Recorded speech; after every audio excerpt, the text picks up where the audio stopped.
Olá, queridos do De Casa em Casa dessa semana. Nós vamos ver a vida normal da igreja em comunidade.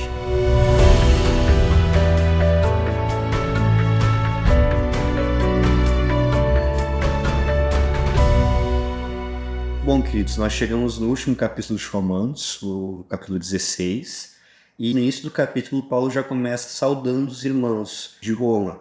E essa característica tem em todas as cartas de Paulo, essa saudação aos irmãos, né? E durante essa saudação, ele já começa saudando Febe e dando algumas características de Febe ali, que ela é uma irmã no Senhor, uma serva de Deus, e ainda fala como ela devia ser tratada ao receber ela ali em Roma, né? Paulo começa saudando isso, e além de saudação, junto com essas saudações, vem as necessidades dos irmãos.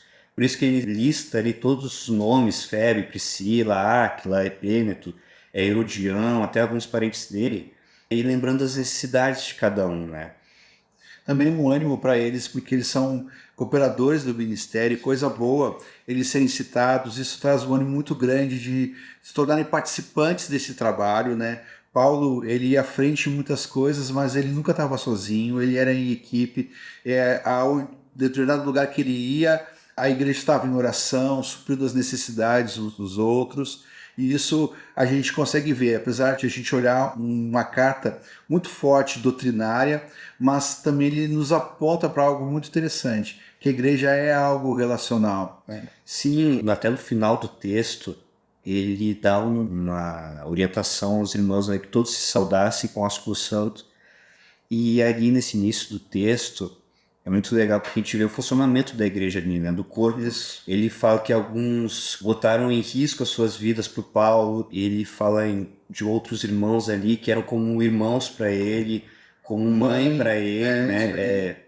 E assim ele vai mostrando como é que é a igreja, né? Que é o corpo, é uma família. Inclusive ele saúda a igreja na casa de Priscila e Áquila, né? Uma característica também muito interessante, de que ali já quebra aquela coisa de que a igreja é um lugar, né?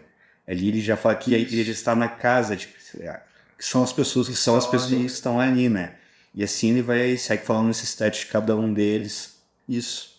Uma coisa interessante é a gente ver a questão de saber os nomes das pessoas. Isso mostra um amado irmão próximo dessas pessoas. E as coisas que uniram eles para estarem juntos. Em alguns casos, em outras cartas, esse foi comigo preso, foi meu companheiro em sofrimentos. E da mesma forma agora, no final dessa carta, e nessa questão muito forte, que diz respeito à questão de saudação, a gente começa a perceber algo muito interessante, que a saudação não é simplesmente uma questão formal. Sim. Como a gente vê no texto ali, não é só uma questão de desejar a saúde de alguém, mas é de serem participantes, de andarem juntos com vida em comunidade, com família da fé, como essa construção que Deus está fazendo, onde nós somos essas pedras vivas e um corpo que funciona. E essa talvez é uma das coisas mais importantes que a gente precisa nos deter quando a gente chega no final e vê tanto amor derramado por meio dessa saudação, da lembrança de cada um, que cada um fez. Então, isso é muito especial. Isso mostra um amor derramado na vida dos irmãos, a atenção, a consideração que esses amados irmãos têm através da vida de Paulo e dos seus cooperadores, os que estão junto com ele, também em cada missão, em cada obra. E é assim a igreja. É assim a igreja. Por isso que é muito importante nós sabermos quem está perto de nós, quem são esses irmãos, e lembrar dos nomes aqui. É interessante em cada detalhe, até nomes difíceis, né? E a gente vê, até a gente brinca que é uma boa sugestão até para nome de filhos, né? Urbano, Trifosa, Trifena, Priscila, Áquila, Rufus, Hermes, Hermas, Júnias, tantos nomes assim.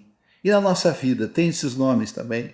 Sabemos esses nomes nós estamos nos colocando para servi-los como cooperadores desse rebanho, lembrar de cada nome: Rogério, Maria, Pedro, João, Fernando, Elias, Raquel, cada vida que nós conhecemos, casais amados, irmãos mais velhos que nós estamos considerando como pais, que nos ajudam, nos suprem a nossa vida espiritualmente.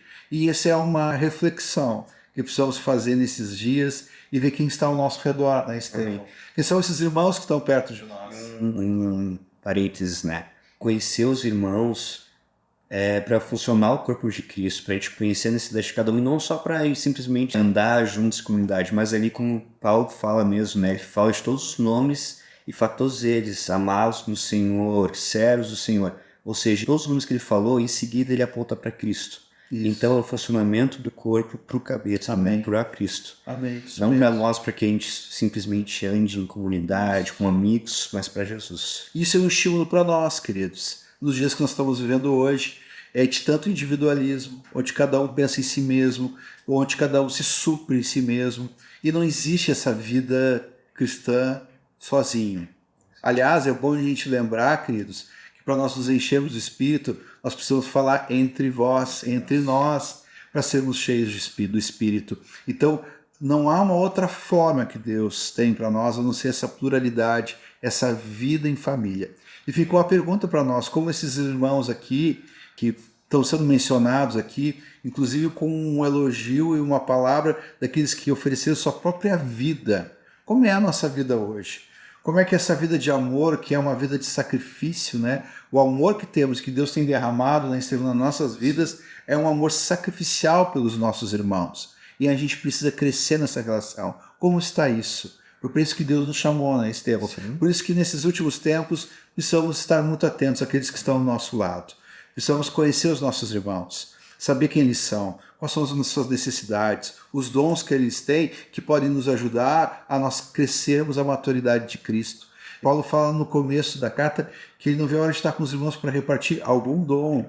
É que tem coisas que precisamos estar perto, estarmos presentes para ser manifestado, porque ele quer nos usar. Não há outra forma, queridos, de nós amadurecermos, senão essa vida de unidade, essa conexão que temos, que é uma unidade do Espírito, sim, que Deus nos dá. E não só a unidade do Espírito, mas uma unidade de fé também, porque nós vamos crendo na mesma coisa que Deus sabe, que Ele conhece. Aquilo que Ele pensa, nós começamos a pensar também.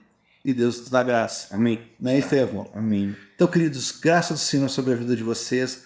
Uma semana abençoada e com um tempo muito especial de, ao meditar nessa palavra, nós procurarmos conhecer mais os nossos irmãos, as suas necessidades, e que o Senhor dê graça a cada um de vocês.